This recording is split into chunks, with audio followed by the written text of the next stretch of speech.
What's going on, guys? As always, gotta have a good cup.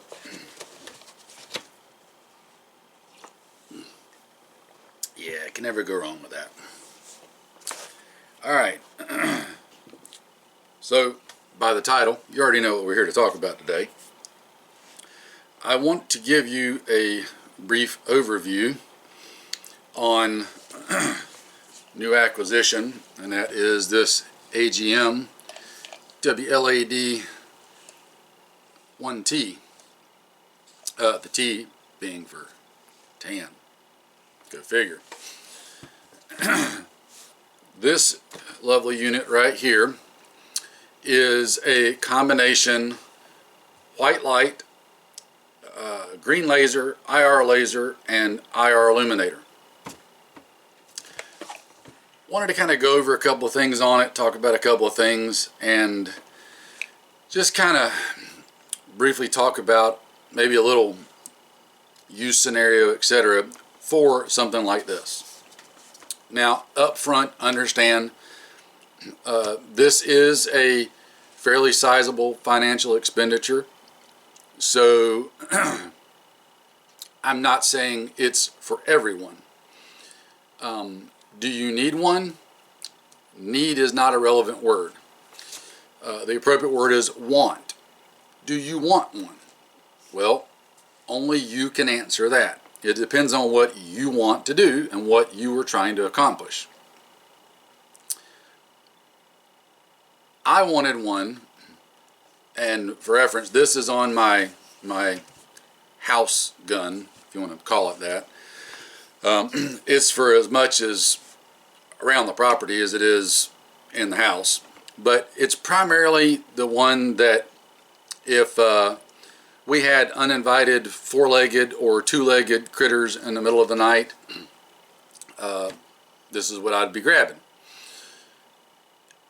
What this unit gives me the ability to do is streamline a few things. So instead of having to have a separate light and laser unit all on the gun, this gives me everything in one package. It gives me the ability to have visible laser, which all kind of reasons that you might want that. White light, middle of the night around the house, out in the back of the yard property, might be handy, especially with the critters we've got. The IR laser, IR illuminator, should the time come that I want to have the capability to do stuff under nods, it offers me that ability. So, for normal folks, that's kind of the gist of it. This is a very capable unit, and there's a little something I'm going to tell you about it in a minute, but just to kind of go over some of the details. Now, it does have a push button up top. You've got your selector switch right here that selects between the various combinations of white light only, green laser only, white light and green laser, IR illuminator only, IR laser only, and IR illuminator and IR laser together. You've got a on-off power switch right here. In the middle is off. Over there is low power. All the way over there is high power. With it turned on, don't know if you can see it on the camera, but on the back right here there's a little LED light showing you that it is switched on. I don't know if you can see that coming off. I can't tell if it's coming through on the camera or not. From this view back here, you can easily see the little light and know if it's switched on or off or not. Again, you've got your activation button up top. You've got a dial switch right here that adjusts the size of your IR illumination beam from more of a pointed beam to a bigger flood beam. Simple adjustment there. Your battery compartment back here. And then you've got these really nice flip to side rubber caps that cover everything up whenever you want it covered up. In the rear here is where you plug in the tape switch. The tape switch has two buttons on it. The large one here is momentary, and the small one here is on and off. So it turns it on, keeps it on, turns it off, keeps it off. That's basically your controls on it. And then on this side you have got your two adjustments for zeroing the lasers. The IR and visible laser are slaved, so, oh, I didn't know I hit the camera. So when you hit one, or when you adjust one rather, you're adjusting both. So there's that. It's a solid tan unit. They got a solid black unit. I put a little bit of camo tape on there just to break it up a little bit. Personal preference, whatever. Now normally, for out in the field use, I wouldn't run the tape switch. Tape switches in the past have, by various folks with far more experience than me, have shown to be somewhat fragile, and Murphy will show up and screw with them at the most inopportune time. However, I do have the tape switch installed on this one for two reasons. Number one, due to this being a shorter handguard, there's not a lot of room on it for me to be able to get a hold of the gun good and get my thumb all the way up here to the top of the button when I shoot like this. So the tape switch puts it right here at my thumb, gives me easy activation. That's the biggest reason that I've got the tape switch on there. Also, again, this is primarily for around the house, around the property, out back, middle of the night. This wouldn't be the gun that I would primarily be taking out to the field with me if I were going to be in the woods doing the things. If zombie terminators were coming down the road, whatever. This probably isn't the one that I'm going to grab. So there's that. When you get one, you get a nice MOLLE capable padded case, pouch on the front, spot for your lens cleaner, two pouches inside. Just, it's a pouch. What can you say?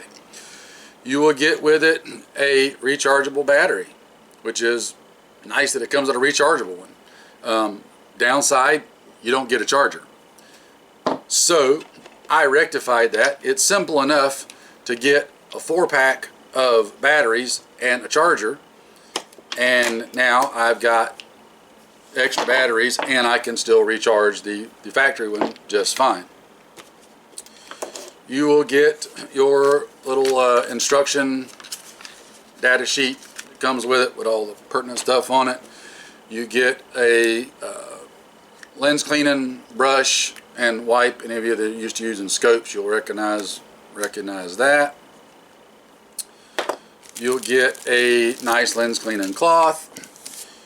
You get some sticky Velcro that's got adhesive on it for the tape switch if you want to use that to put it on your handguard, or it comes with the mounting bracket to put it on standard Picatinny rail, or you can do like I did here, and it comes with the pieces to mount it directly to M-LOK. So depending on what your favorite flavor is. You'll get all the little baggies with the proper Allen wrenches, hex keys, a couple extra nuts for the Picatinny piece, more Allen keys, and then a very interesting little round tool with a flat notch on it that I assume it is for adjusting your windage and elevation, because it fits it perfectly, and with having a hole through the middle of it, you could lanyard it on somewhere in your gear or whatever to keep from losing it. Not sure why you'd need to be constantly adjusting zero on it, but it's there. It's also a regular slot, so a standard slotted screwdriver or whatever will fit to adjust it and go from there and do the things. Performance wise, it does what it's supposed to do. The white light is plenty bright. That's on low, that's on high. I never run it on high. High is just doesn't do me any good.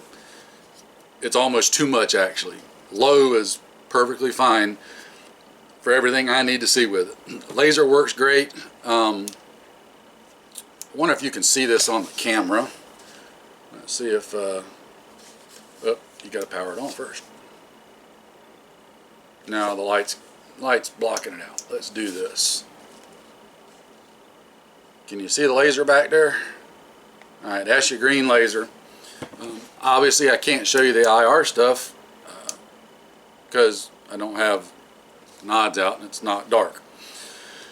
Maybe if I get a chance I will get my camera rigged up somehow to my nods and I'll show you the IR. IR on it works fine. I've had it out and tested it, done the things, all work great. So that's kind of the general overview and setup. I really like this thing. It is a very well built unit. It's obviously waterproof. It's got all the things. So for you normal folks, as far as power and distance and stuff, the visible laser is reached as far as I need it to reach, which is about I don't know, about 50-75 yards. The IR laser, it reaches further than what I would want to try to use it. Super easy to adjust. It's a well-built, rugged unit. For those of you who are all wound up about the numbers, I'll give you a couple. I ain't going to go through all of them because you can go to their website and read it, but I'll put a link in the comics somewhere, maybe pin one. But it's a regular class 1 IR laser, IR illuminator, and green laser.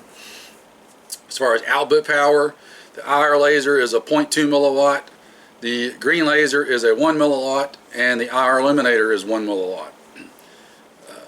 According to their specs, operating distance is for the IR laser is 400 meters, green laser is 25 meters in direct sunlight, IR illuminator is 100 meters. That's you can go read all the rest of the details yourself. It's a IP68 weather rated, waterproof rated, whatever. I don't care. It'll hold up in the rain. It'll hold up if I fall in a ditch full of water or have to walk across a creek. I'm not doing submarine insertions onto a beachhead somewhere with it, and I'm not swimming across rivers with it, so kind of irrelevant to me. Now for the little story for you. So when I got this, and you can get these at the brush beater store, by the way. I failed to mention that earlier. Had a weird phenomenon go on. It would kill the battery, even with it in the off position, in less than 24 hours. I could recharge the battery, put a new one in there, bam. Less than 24 hours, it was dead as a doornail again. So, I talked to a couple of friends who have these, and they were all like, yeah, no, mine doesn't do that, don't have that problem. Like, all right, well, obviously I got something going on. So, I just drank coffee and I'm already getting the words mixed up. I can talk, I promise you. I contacted AGM. They responded back very quickly to my email and said, no, it should not be doing that. And then they said, let's try a couple of things, see if we can narrow down what's going on, and then we'll see about getting it taken care of. And I told them, I said, I've got a suspicion that there's a parasitic draw somewhere. Kind of be obvious, right? I just don't know where. And you're like, all right, first thing to do, unhook the tape switch, leave it off, and let's give it a day or two and see what happens. Which I was going to do anyway, but they suggested it, so that's what we did. This camera's bothering me, guys. Sorry, I just got to straighten her out there. All right. So I did that. Unplugged it, left it for 3 or 4 days. Battery was fine, no issues. So that pretty much answered the question right there. There was some kind of parasitic draw on the tape switch. So they gave me an RMA number. I shipped it back to them. They got it, and within just a couple of days later, I had a shipping notification back. It came back to me, and bam, it's been working fine ever since. I don't know if they just put a new tape switch in there or what. That's kind of what I'm suspecting that they did, but it was still my original unit, and it's been working great ever since then. Why am I bringing that up? I'm bringing it up because too many people expect everything to be perfect, and anything that's man-made is subject to having problems. It happens. It's just the real world. What I look for is how willing is a company to help me out when there's a problem and stand behind their product. AGM was spot on. They were very quick to respond. They were very helpful in the emails. We went back and forth, got everything squared away. They got it in to take a look at it and got it back to me in a very, very timely manner. So that's what I look for in a company. So I'm just giving huge props to AGM as far as the customer service side of things go. And now I have had this back for a couple of weeks now, and not a single issue. I keep it with the battery in it, power switch off, and it stays in the radio rack ready to grab and go should I need it in the middle of the night. I feel perfectly confident in this unit right now. Again, I'll put a link in the description up top. Big kudos to AGM. I think this is if you're in the market for a light laser combo, this is one of the nicer ones without getting into stupid money.